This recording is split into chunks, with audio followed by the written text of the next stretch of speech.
Halo semuanya, pada kali ini saya akan menjelaskan program analisis data penjualan menggunakan PaySpark. Program ini bertujuan untuk mengelola data penjualan beberapa produk, menghitung total penjualan, serta menampilkan informasi statik seperti total pendapatan per kategori, rata-rata harga produk, harga tertinggi, dan harga terendah.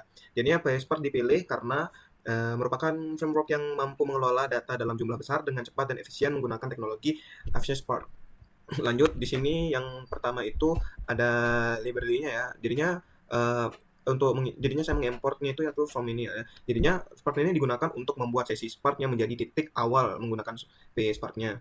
Jadinya ini fungsinya untuk awalnya. Jadinya di sini saya menggunakan sum fetch max dan minimal ini untuk melakukan operasi agregasasi pada datanya. Selain itu terdapat juga ada fungsi juga ya, cool ya, yang digunakan untuk mengakses kolom dan data frame. Lanjut, jadinya library ini sangat penting ya karena untuk menjalankan programnya. Lanjut di sini adalah untuk membuat session dan data frame-nya. Jadinya di sini ada bagian ini ya. Ini itu untuk perintah membuat lingkungan kerja. Jadinya kayak Spark-nya itu dengan nama aplikasi Slam Assist namanya. Slam Assist asli namanya. Analysis.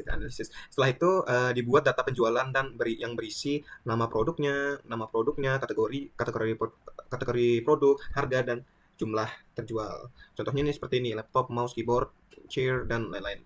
Lanjut ke di sini ada ada dev ini. Ini untuk data frame ya, merupakan struktur data utama dalam PaySpark yang mirip seperti tabel gitu, tabel pada database dan spreadsheet ya. Jadinya setelah data frame berhasil dibuat, program menampilkan data asli. Jadinya menggunakan df show-nya ini. Jadinya sehingga pengguna dapat melihat seluruh data penjualan yang tersedia. Jadi dia bisa melihat datanya gitu. Lanjut menghitung total jumlahnya itu. Jadinya di sini kita lihat di sini kita bisa menghitung jumlahnya ya. Jadinya uh, program program ini membuat kayak kolom baru itu bernama total sales. Jadinya penggunaannya itu adalah rumusnya itu kayak total penjualan sama dengan harga kali jumlah yang terjual.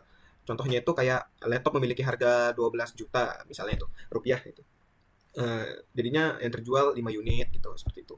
Jadinya dia akan kayak gini nih. Nah, jadinya 12 juta 5 unit gitu. Jadinya maka total penjumlahannya itu adalah kayak 60 juta gitu. Nah, itu kan 60 juta totalnya.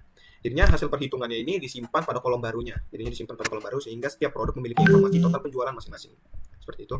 Seperti ini ya nanti contoh. Lanjut setelah itu data frame itu ditampilkan kembali untuk melihat hasil penambahan kolom tersebut. Lanjut ke di sini ya ada dev ground ini itu untuk menghitung total pendapat berdasarkan kategori produk. Jadinya data dikelompokkan seperti elektronik, furniture atau suggestion ring. Jadinya kemudian seluruh nilai total sales dijumlahkan ya, seperti ini ya. Dijumlahkan hasil menunjukkan bahwa jadinya elektronik itu jumlahnya memiliki pendapatan tertinggi gitu. Jadinya pendapatannya itu paling tinggi. Jadinya kayak sebesar 71.500.000 gitu. 71,5 juta gitu. Terus furnitur menghasilkan 20 juta rupiah dan stationery-nya itu menghasilkan 7,5 juta rupiah seperti itu. Ini habis itu hasilnya itu dapat disimpulkan bahwa kategori elektronik memberikan kontribusi penjualan terbesar. Jadinya kayak ini yang paling terbesar tuh rata-ratanya itu adalah penjualan dari kategori elektronik. Statistika hasil produknya itu ini di sini adalah hasil untuk rata-rata harganya ya. Di sini kita bisa dev price-nya seperti itu. Jadinya menghasilkan rata-rata harga jadinya sekitarnya itu kayak 2,12 juta rupiah gitu. Terus habis itu kalau ini untuk max price-nya gitu. Untuk menunjukkan tertinggi yaitu 12 juta rupiah produk. Jadinya harga terendahnya itu adalah minimal price-nya ya. Nih minimal price-nya, jadinya maksimalnya ini price-nya. Jadinya menunjukkan harga terendah yaitu 10.000 rupiah pada produk pen. Jadinya informasi ini berguna untuk memahami rentang harga penjualannya. Jadinya untuk dari kesimpulannya yang dari semuanya ini program ini untuk berhasil melakukan analisis data penjualan dengan beberapa langkah utama yaitu membuat spread session, membuat data frame dari data penjualan, penghitungan total penjualan setiap produk, menghitung total pendapatan berdasarkan kategori dan menampilkan statistik harga berupa rata-rata, harga tertinggi dan harga terendah.